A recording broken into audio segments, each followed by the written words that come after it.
Јас не верувам во тоа дека ќе успееме за неколку месеци, без оглед дали изборите ќе бидат во април, во јуни, во септември, да создадеме вистински демократски амбиент во медиумите, за тие да може да ја остварат својата улога и на граѓаните да им овозможат стварување на правото на информиран избор.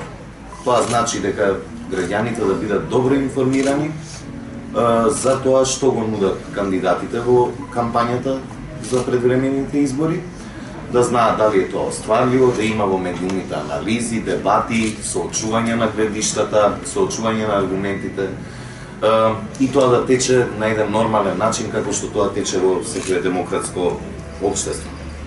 Главните работи што го оптоваруваат медиумскиот контекст се зависноста на регулаторното тело, зависноста на јавниот сервис, државните кампањи, тоа е средствата од буџетот на државата кои што се користат за воспоставување на клиентелистички односи со приватните медиуми или купување на уредувачката политика и наклонетоста на медиумот, политичкото рекламирање и перманентната политичка кампања која што трае во медиумите.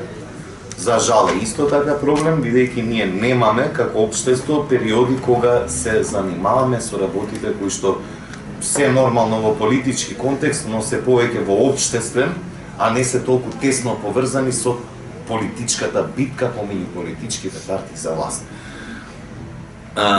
Средствата кои што се влеваат во медиумите, дали од страна на бизнисот или од страна на државата, за жал не придонесуваат ние да имаме нормален и функционален медиумски пазар.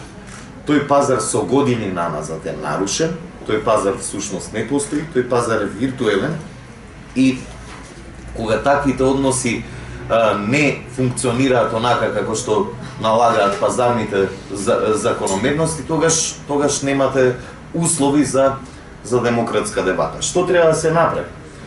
Агенцијата за медиумни и аудиовизуални медиумски услуги мора да се деполитизира, тоест да се департизира.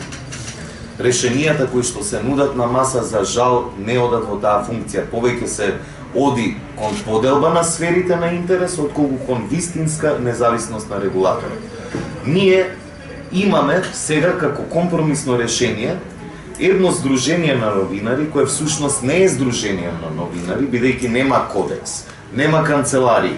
Гледаме дека немаат никакви активности, туку се појавуваат во јавната дебата само кога ќе ја притисне копчето власта. Кога луѓето кои што создавале 10 години проблематичен медиумски амбиент ги вметнувате во новото решение, тоа значи дека решение нема да има. Не може пропагандисти да ви ценат етички и професионални стандарди.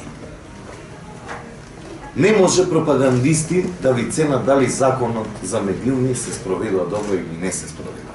Со нивното вметнување и во Агенцијата за медиуми, и во Советот на МР, ние оставаме повторно една рана која што утре повторно може да загнои и да пукне и повторно да ни го усмрди медиумскиот амбиент.